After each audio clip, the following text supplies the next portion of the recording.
ओम गुरुवे नमः। सही करतार जोगी पीर धाम से जय गुरुओं पीरों की जोगी नाथों की कहते हुए सत्संग का मतलब समझेंगे कि सत्संग क्या होता है। कलयुग में कीर्तन प्रदान कहा गया, जब बिन भागा सत्संग ना मिले। तो ये सत्संग की परिभाषा क्या है, उससे भावार्थ क्या है, क्या शिक्षा लेनी है हमने शिक्षा इस सत्संग शब्द से। तो सत्य और संग दो शब्द हैं। सत्य मतलब जो नित्य हो, जो हमेशा से है। अब सत्य में दो चीजें आती हैं, एक तो भगवान और एक गुरु, संत फकीर, पीर फकीर, संत महात्मा, ब्रह्मज्ञानी। अब भगवान सर्वव्यापक भी है, हमारे अंदर भी है और अवतार लेके भी आता है। तब भी ये जीव में कोई बदलाव नहीं हो रहा। कलयुगी में और ज़्यादा काम क्रोध लोभ अहंकार मोह में ग्रस्त होता जा रहा है, इन सब विकारों से युक्त होता जा रहा है और इनमें बढ़ोतरी होती जा रही है। तो सत्य में भगवान और गुरु अगर वो पूर्ण है, श्रोत्रिय ब्रह्मनिष्ठ सब वेदों शास्त्रों का ज्ञाता और प्रैक्टिकली भगवत प्राप्ति कर चुका हो, उसमें जो तो परमात्मा ही महात्मा बने हों या फिर किसी सिद्ध महात्मा की शरणागति करके वो भी सिद्ध हो गए हों और हमें भी ज्ञान कराए। और जब हम प्रैक्टिकल साधना करें तो फिर हमारे जो उसमें प्रॉब्लम्स आए, डाउट्स आए, कन्फ्यूज़न आए, जहाँ जहाँ हम डामाडोल हो, उससे जाके ज्ञान पाएं, समझें, तो हमें वहाँ भी वो मार्गदर्शन करेगा। तो ये सत्य और संग, सत्य में दो चीजें आ गई, एक भगवान। अब भगवान सर्वव्यापक के अंदर भी है, जहाँ अवतार लेके भी आ रहा है। प्रभु राम का अवतार हुआ, कृष्ण जी का अवतार हुआ, लेकिन उन्होंने ज्ञान नहीं दिया किसी को, क्योंकि वो अपनी अवतार लीला करते हैं। जब भोणाहरि का अवतार हुआ, जब शिव के 19 अवतार होते हैं, विष्णु जी के पशु अवतार, मत्स्य अवतार, वराह अवतार, नरसिंह अवतार, तब भी जीव का कल्याण वो अपनी अवतार लीलाएं करके थे। पर ये कलयुगी जीव जिसका लक्ष्य है आनंद प्राप्ति, दुख निवृत्ति, 84 लाख से निकलना, जिसके लिए मानव चोला मिला है, तो भगवान से तो उसका स्वार्थ और परमार्थ सिद्ध नहीं हुआ। कब बचा गुरु, वो परमात्मा का दूसरा रूप है, गुरु ने साक्षात परब्रह्म। अब गुरु से अपना स्वार्थ और परमार्थ सारा सिद्ध होगा। इसलिए गुरु ब्रह्मा गुरु विष्णु गुरु देवो महेश्वरा गुरु ने साक्षात परब्रह्म तस्मै गुरुवे नमः लिखा है। परम तत्वाय नारायणाय गुरुवे नमः, ध्यान मूलम गुरु मूर्तियम, पूजा मूलम गुरु पदम, मंत्र मूलम गुरु वाक्य, मोक्ष मूलम गुरु कृपा। ये बड़े बड़े श्लोक गुरु भगवान से बड़े हैं। गुरु गोविंद देव नौ खड़े किसके लागू पाए, बलिहारी गुरु आपने गोविंद दियो मिलाए। गुरु उसका ही रूप है, गुरु ने साक्षात परब्रह्म। जब गुरु और भगवान में कोई फर्क नहीं, उसका ही स्वरूप है, गुरु उससे बड़े हैं। ये बड़ी बड़ी बातें भी शास्त्र ग्रंथों में हमें समझाएगी, जो पीछे हमने कई प्रवचनों से आपको समझाई और सिद्ध की। तो सत्य और संग, सत्य में अब एक भगवान, दूसरा गुरु। तो गु मतलब अंधकार अविवेक, और रू मतलब अपने ज्ञान से, इस माया से, अंधकार से, अविवेक से निकालने वाला वो महापुरुष, जिसको हमें ये माया से उत्तीर्ण करेगा। हमने जीवन की डोरी सौंप दी, पकड़ा दी, दे दी। सब महापुरुषों संतों को सलाम प्रणाम है। उनमें से वो महापुरुष जिनको हमने अपनी जीवन डोरी दी कि हमें ज्ञान दो, इस 84 लाख योनियों से निकालो, हमारा योग क्षेम व्यम, मतलब दिए ज्ञान की रक्षा, बचे ज्ञान की जिम्मेवारी, ही लोग परलोक उनके हाथों में तन मन धन से उनकी शरणागति कबूल लिया, मन बुद्धि का दान किया जिनको। उन महापुरुषों में वो महापुरुष प्लस अपने गुरु, ऐसे गुरु। और हम कहते हैं गुरबाणी में आदि सच जुगाद सच है भी सच, नानक होसी भी सच, कि परमात्मा सच था है होगा। लेकिन जब समय ही नहीं होगा, सूरज नहीं होगा, तो दिन रात भी नहीं होगा। जब काल नहीं होगा तब भी अकाल होगा। काल मतलब समय। तो अब तब दिन रात ही नहीं होगा तो फिर था जब होगा, फ्यूचर टेंस जब पास्ट टेंस, इसका अस्तित्व नहीं रहेगा। फिर परमात्मा है, सत्य है, वही एक परम सत्य है। तो सत्य का मतलब नित्य, जो हमेशा से है। तो भगवान हमेशा से है, पहले भी है, आगे भी है। पर समझाने के लिए वो सत्य था, है और होगा, ऐसे कहते हैं, ताकि जीव को समझाया जाए। वो सत्य था, फिर आगे होगा कि नहीं गारंटी नहीं है। वो सत्य होगा, पीछे क्या जोड़ता। इसलिए परमात्मा ही हमेशा से सत्य है। दूसरे महापुरुष संत महात्मा गुरु लोग ये अपनी माया से, योग माया से इस धरती पे अवतार लेके आए हैं। सब संसारियों को खान से पकड़ के 84 लाख में घुमाया जा रहा है, माँ के पेट में डाला जाता है जन्म लेने के लिए। और उसमें से 84 लाख योनियों में से छोला मानव छोला है, जिससे गुरु बना के ज्ञान पाक के वो इस कैद से निकल सकता है। उसके मानव छोले का जो उद्देश्य है वो दुख निवृत्ति आनंद प्राप्ति है। कुछ भी वो कर रहे हैं, शादी, बच्चे, पैसा, ये सब सुख शांति पाने के लिए, आनंद पाने के लिए कर रहा है। लेकिन अगर आनंद ही नहीं उसको मिला, क्योंकि ये सब माया से बना है सारा संसार, रज तम सत त्रिगुणात्मक गुण से और 5 महाभूतों से, आकाश, वायु, अग्नि, जल, पृथ्वी। तो ये सब माया है। जब जोत निकल जाती है शरीर से, मुर्दा, डेड बॉडी, लाश पड़ी रहती है। तो ये शरीर की असली औकात है। तो सत्य मतलब भगवान और दूसरे गुरु। अब भगवान से तो स्वार्थ परमार्थ सिद्ध नहीं होगा, तब वजह गुरु, क्योंकि गुरु सच्चिदानंद स्वरूप है, माया से वो परे है। गु मतलब माया, अंधकार, अविवेक, अज्ञानता, और अपने ज्ञान से यहाँ से निकालने वाला, क्योंकि उसके पास योग माया शक्ति है। सब वेदों, ग्रंथों, शास्त्रों का ज्ञान है जो हम अपनी बुद्धि से नहीं पा सकते। हमारी बुद्धि में 4 दोष त्रिगुणात्मक गुण है। इसलिए कोई भी जीव कलयुगी किसी भी ग्रंथ पंथ का कोई भी एक शब्द का ज्ञान भी वो नहीं हासिल कर सकता। उसके लिए एक पूर्ण सदगुरु की जरूरत है, क्योंकि मन बुद्धि इंद्रियां ये आत्मा कोई नहीं देखती। तुम हो अगम अगोचर, जब अलख निरंजन, जब मन बुद्धि इंद्रियों से परे वो आत्मा को ही नहीं जान पाया तो परमात्मा को क्या जानेगा।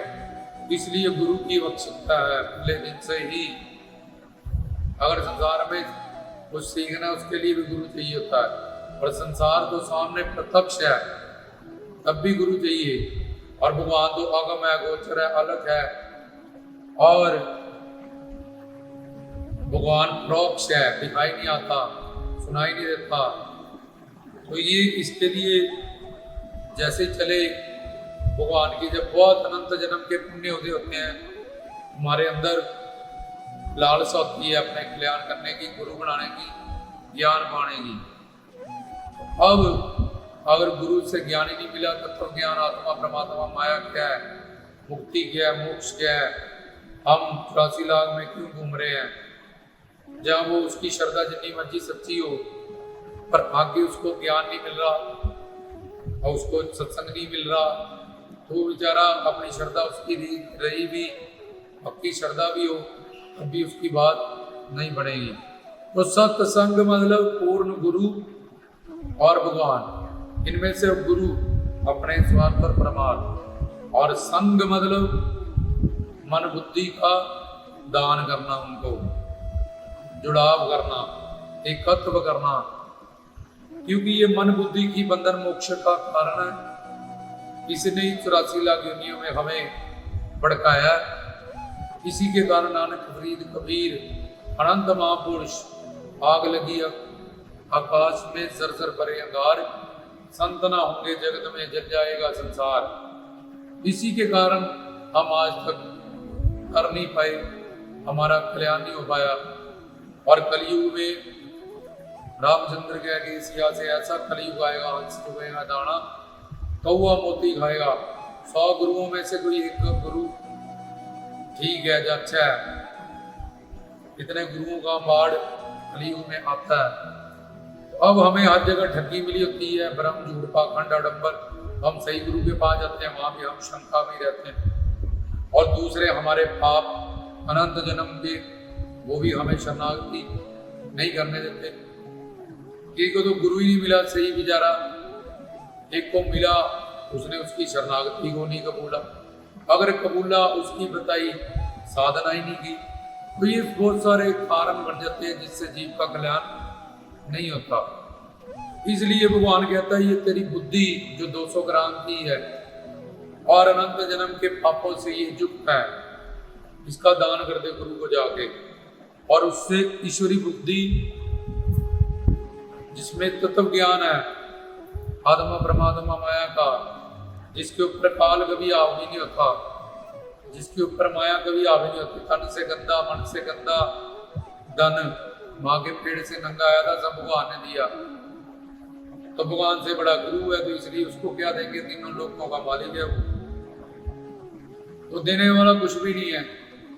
इसलिए गुरु कहता है नाम दान लेना, भाई मेरे शिष्य बनना तो ये बुद्धि को दान कर दे, क्योंकि जब तक तो बुद्धि चलाता रहेगा तब तक तेरा कल्याण नहीं होगा। ये बुद्धि अनंत जन्म के बापों से शंकाओं से युक्त है, ये तेरा पार उतारा नहीं होने देगी, मुझे तरने नहीं देगी।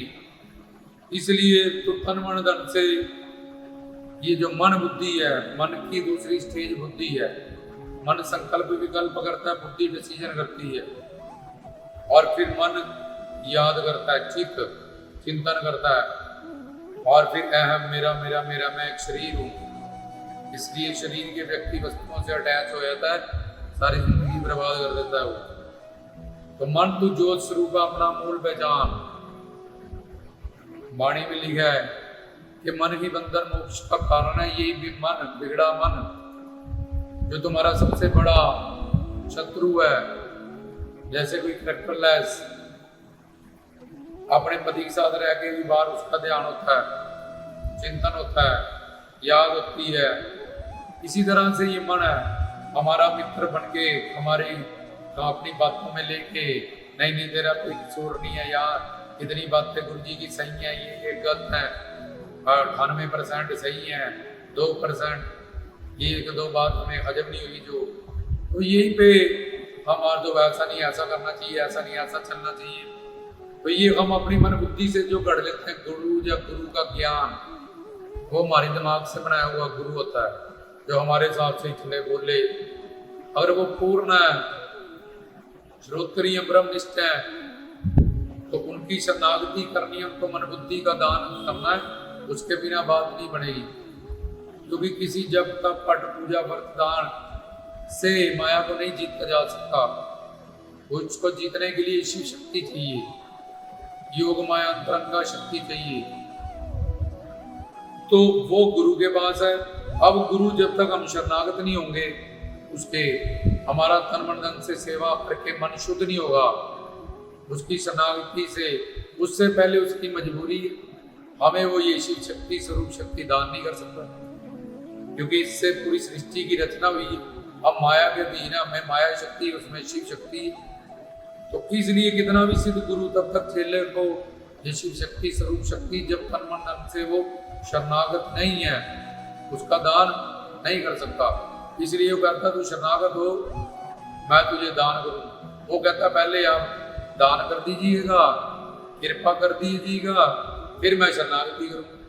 तो कहते ठीक है, चल फिर तू अपनी कृपा 2400 घंटे मेरी कृपा रिलाइज कर अपने साथ, कि तन मन धन से मैं कुछ नहीं दे सकता, फिर भी जो मुझे ज्ञान मिला, साथ मिला, प्रेम मिला, प्रवचन मिला, हर वक्त उनकी कृपा को 2400 घंटे नित्य रियलाइज कर, तब भी तेरी बात बन जाएगी। हम बोले हम तो कर ही रहे ना, गुरु कौन है वो देखेंगे, वॉच करेंगे, कि ये निरंतर मेरी कृपा रियलाइज करता है अपने जीवन में, जैसे ये मानता है कि मैं हमेशा लड़का हूँ, मैं हमेशा लड़की हूँ, ऐसे निरंतर मेरी कृपा करुणा दया, इसको रियलाइज करता है कि नहीं करता। तो सत्संग इस मन बुद्धि का जुड़ाव करना है, गुरु को दान करना है। जैसे श्राद्ध में मंजा दे दिया पंडित जी को, तो अपने घर जब लेगे तब तुम्हें फल मिलेगा। जब उन्होंने यूज कर लिया, उनके घर चला गया तो उन्होंने दान कर दिया, मंजा यही छोड़ दिया सारा कुछ। इसलिए जिसने मन बुद्धि का दान कर दिया गुरु को और उनसे ईश्वरी बुद्धि तत्व ज्ञान के साथ अपने दृढ़ संकल्प कर लिया, किसी जन्म में मुझे भगवत प्राप्ति करनी है, अपना जीवन सफल करना है तन मन धन से, जिससे हरि गुरु को खुशी मिले, वो सेवा करनी है, संगत की सेवा करनी है, धाम की सेवा करनी है। तो ये सत्संग है। अब संग करना क्यों जरूरी है? क्योंकि ये जो मानव चोला है इसका उद्देश्य है आनंद प्राप्ति, जब सुख शांति प्रेम आनंद, और दुख जाए या कल आनंद आए तो दुख चला ही जाएगा। तो हमारा जो सारा लक्ष्य है, कोई आस्तिक है नास्तिक है, वो सबका एक ही लक्ष्य है कि आनंद प्राप्ति हो, आनंद मिले। सब धर्म ग्रंथों पंथों का भी एक ही लक्ष्य है, जबकि हिसाब से आनंद लव इज गॉड, सच्चिदानंद। तो इसलिए जब आनंद प्राप्ति का ही लक्ष्य, आनंद भगवान का नाम है, गुरु आनंद स्वरूप है, उनके पास ही आनंद प्राप्त होगा। संसार में कुछ भी खा के कहीं भी पहुंच के ये आनंद तो मिलेगा नहीं। इसलिए हम भक्ति करें चाहे ना करें, मंदिर जाए चाहे ना जाए, आस्तिक हो नास्तिक हो, दोनों में हमारी मंजिल वही रहेगी, सुख शांति प्रेम आनंद। अब मंजिल सबकी एक है लेकिन दिशा गलत है। जहाँ से कार लेनी है पता करते हैं कितनी किस्त कहाँ मिलेगी, फिर क्रिया करते हैं, फिर कार लेके आते हैं। ऐसे ही पहले आनंद पता करना पड़ेगा कि सुख शांति प्रेम आनंद है क्या है, फिर मिलेगा किसके पास हो। तो ये जो पता करते हैं और फिर मन बुद्धि का जुड़ाव करते हैं गुरु से, क्योंकि ये अनंत जन्म की पापों से युक्त है ये बुद्धि। हमारे 3 तरह के कर्म है संचित, अनंत जन्म के पाप पुण्य क्रियामान जो हम कर रहे हैं, अब प्रारब्ध किस्मत जो भोग रहे हैं। तो हमारे 3 ही शरीर होते हैं, सूक्ष्म स्थूल कारण। ये बार जो नजर आ रही है स्थूल, जिससे सपना इधर उधर घूमता है, ये सूक्ष्म शरीर। इसके अंदर 5 कोश और होते हैं, अन्नमय कोश, प्राणमय कोश, मनमय कोश, विज्ञानमय कोश, आनंदमय कोश। तो दूसरे शरीर के तीसरे कोश में ये मन अनंत जन्म के पाप लेके बैठा है। तो वो पाप बुद्धि को शरणागत नहीं होने देती गुरु के प्रति। जब भी किसी पूर्ण गुरु के पास जाओ, तन मन धन से उनकी सेवा करो, जिससे उनको खुशी मिले। और जिज्ञासा भाव से, जैसे मछली जल के बिना तड़प जाती है, ऐसे उनका ज्ञान प्रवचन सत्संग सुनो। और जिज्ञासा भाव से उनके चरणों में सिर्फ सिर नहीं, सिर मन बुद्धि प्राण आत्मा संकल्प सब कुछ झुका दो हमेशा के लिए। एक होता सर झुकाया, एक होता सर झुकाया जन्म जन्मांतर के लिए, एक होता सर भी झुका दिया, मन भी जगा दिया, बुद्धि भी जगा दी, जहाँ गड़बड़ है सारा हमेशा के लिए। पात निपात ये चेले होते हैं, पात निपात अनिपात अनिपात, ये पूर्ण शिष्य पूर्ण चेला होता है, जो सिर प्लस मन प्लस बुद्धि तीनों चीजें गुरु के चरणों में दान कर देता है, झुका देता है कि आज से ये आपकी हुई, आप हमें अपने हिसाब से चलाइएगा। ये 3 बातें वो रखे, जिज्ञासा भाव से उनका प्रवचन ज्ञान सत्संग सुने, तन मन धन से जिससे उनको खुशी मिले, ये सेवा करे। अपनी खुशी अपने स्वार्थ को आगे रखे नहीं, जिससे हरिगुरु भगवान को खुशी मिले, उसका नाम सेवा। क्योंकि जिस पे गुरु खुश है उस पे धर्म की सारी शक्तियां खुश है, और जिस पे गुरु खुश नहीं है, किसी को ब्रह्मा विष्णु शंकर किसी को मंगाए, बात बनेगी नहीं उसकी गुरु के बिना। तो गुरुर ब्रह्मा गुरुर विष्णु बताया, तो ये जिज्ञासा भाव से उनका ज्ञान सुने, उनका दर्शन, उनका शब्द स्पर्श रूप रस गंध, ये दिव्य दिव्य जो चीजें हैं, इसकी करुणा कृपा को हमेशा रियलाइज करे। और उसके बाद उनके चरणों में मन बुद्धि समेत मत्था टेके, गल्ला शरीर नहीं, और तन मन धन से उनकी खुशी के लिए सेवा करे जिससे उसको खुशी मिले। तो ये मन बुद्धि का जुड़ाव सत्संग, क्योंकि उसमें अनंत जन्म के पाप है और जीव संसार में धोखे खा चुका है और नकली गुरुओं के पास जाके भी वो फंस जाता है। इसलिए वो जब उसको असली जीव मिलती है तब भी वो उसी एक तो शंकाओं में होता है। दूसरा, उसकी बुद्धि में जो अनंत जन्म के पाप है वो उसको शरणागत नहीं होने देते। तो गुरु की बात में पहले जी करो, जी। और जब कोई बात तुम्हें समझ में ना आए तो उनसे जाके पूछो कि ये बात गुरुजी हमें आपकी समझ में नहीं आ रही, आप हमारे गुरु हैं, आप अपने तत्व ज्ञान से हमें इसका स्पष्टीकरण कीजिएगा। वो खुश हो जाएंगे कि ये शिष्य है, यहाँ कंफ्यूज हो रहा है, इसको समझ में नहीं आ रहा, इसको समझाना पड़ेगा। तो वो अपनी पूरी शक्ति लगा देंगे, तत्व ज्ञान से तुम्हें सेटिस्फाइड कर देंगे, तुम्हें समझा देंगे। जब तुम पहले ही अपनी बुद्धि से ही बन जाओगे कि ये बात गलत है, ये सही है, मैं यहाँ सही हूँ, तो फिर तुम अपने आप के खुद गुरु हो, अपने आप का कल्याण खुद करना पड़ेगा। तो पहले जी करो, फिर उनकी बात सोचो। मन बुद्धि इंद्रियों से परे हैं इनकी सारी बातें, तो इसलिए हमारी बुद्धि से इनकी बात मैच नहीं हो रही। तो ये गुरु हैं, हम शिष्य हैं, तो हम इनकी शरण में जाते हैं। जब इनकी शरण में है ही हैं तो फिर इनकी शरण में जाके ही ये जो इन्होंने कहा उनके बारे में ज्ञान प्राप्त करते हैं, क्या कहना चाहते हैं। और हम तो ऐसे ही पापी हैं, तन मन धन से, हमारे पास क्या है, कुछ भी नहीं। और इनकी 200 ग्राम की बुद्धि है, ये ब्रह्म ज्ञानी है, तो वो क्या करेगी 200 ग्राम की बुद्धि ब्रह्म ज्ञान के आगे। तो हम उनकी शरण में जाएं, उनसे पूछें और फिर वो हमें समझाएंगे, फिर हमें समझ आएगा ठीक ठीक। अगर हम पहले ही अपनी बुद्धि को खड़ा कर देंगे तो फिर यही हमारा बुद्धि का विनाश कर ले। विपरीत बुद्धि, जब प्रारब्ध उल्ट होगा तो ये बुद्धि का नाश हो जाएगा और फिर तुम्हारा विनाश होना 100% निश्चित है, क्योंकि तुम्हारी बुद्धि इस वक्त विपरीत प्रारब्ध के हिसाब से, रजतम सत से तामस गुण के पैरे के हिसाब से वो बुद्धि तुम्हारी विपरीत हो जाएगी और विपरीत होते ही तुम्हारा नाश होगा।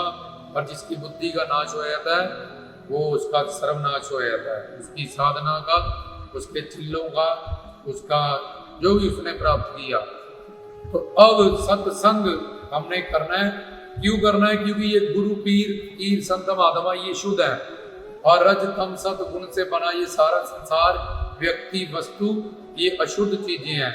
हमने अपने मन को शुद्ध करना है, पाक करना है, पवित्र करना है, ताकि गुरु हमें स्वरूप शक्ति, शिव शक्ति दे। तन मन धन से सेवा करनी है, अपने मन को शुद्ध करने तक ही हम गुरु से जुड़े हैं, उससे नामदान लिया, तन मन धन से सेवा कर रहे हैं। इससे ज्यादा हम कुछ नहीं कर सकते। इसमें भी गुरु हमारी हेल्प करेगा, तन से, मन से, धन से। मन शुद्ध होने के बाद वो हमें स्वरूप शक्ति का दान करेगा, दिव्य शरीर देगा, दिव्य लोक देगा, सच्चिदानंद धाम देगा, 84 लाख से मुक्ति देगा, 3 दांत, 3 शरीर, त्रिदोष, 4 दोष, 5 क्लेश, 5 विकार, 5 ऋण, इतनी सारी बीमारियों से हमें मुक्ति देगा। इन गंदी चीजों के बदले तन मन धन, और हम यही गंदी चीजें नहीं देना चाहते, यही गंदी बुद्धि उस पर जला रहे हैं, तो फिर हमारा कल्याण क्या होगा? तो सत्संग इसलिए करना है कि ये शुद्ध है, भगवान और गुरु, उनके नाम गुण रूप लीला धाम। गंदे कपड़े को शुद्ध चीज से धोगे तो साफ हो जाएगा धीरे धीरे धीरे धीरे धीरे। गंदे कपड़े को गंदे पानी से धोगे और गंदा हो जाएगा। इसलिए कलयुग में कीर्तन पर जब इन भागा सत्संग ना मिले, जब बहुत ज्यादा पुण्य उदय हो जाते हैं, मानव शरीर और हिंदुस्तान में जन्म मिलता है, फिर पूर्ण गुरु मिलता है, फिर अपने कल्याण की भूख होती है, फिर उनका गरीबी मिलती है, उनका सत्संग प्रवचन, ये सब कुछ मिलता है। और एक कृपार कि उन पे विश्वास हो जाता है हमें कि ये पूर्ण गुरु है, और उनकी हम शरणागति को कबूल लेते हैं और फिर साधना करते हैं। फिर कौन हमें, जब शरणागति हमने कबूली हुई है, ये फालतू में अपनी बुद्धि जलाते रहो, ये सोचो वो सोचो, ये सही है, क्या लोड़ है ये सब करने की, इतना मेहनत करने की। गुरु करे सब कुछ, हम अपनी मन बुद्धि उसको दान कर दिए, वो जाने, वो समझे, वो देखे।